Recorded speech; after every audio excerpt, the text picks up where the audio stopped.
could you tell us about some of the companies that have been able to receive these funds and how it's been helpful to them? Sure. I mean, I think that I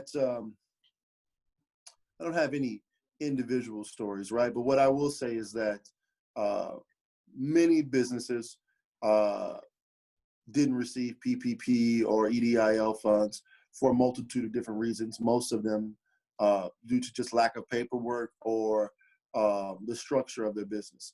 So we've been able to help some of those businesses get capital. But then also businesses who have received PPP or EDIL funds didn't get, the millions of dollars that they're talking about on CNBC or CNN, right? I've talked to some businesses that just got $1,000. $1,000 isn't really going to go too far. Any Right. money helps, right? And so the idea was that, for Black and brown businesses, this past 5 years has been the largest amount of growth in Black and brown businesses, especially Black women-owned businesses.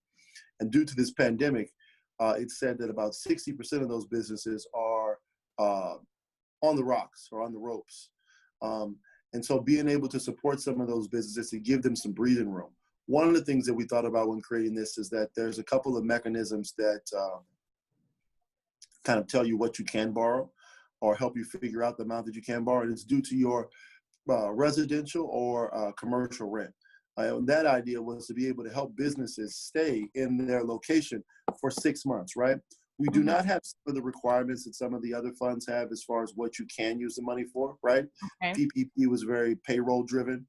IDO was pretty payroll driven as well, right? To keep people employed and hired. Employees are not necessarily a fixed cost, right? And I say that with the utmost amount of sincerity. You can fire your employees or, give them less hours.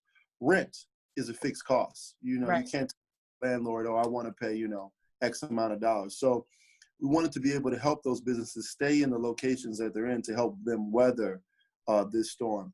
And the fund has been able to do that for quite a few different businesses.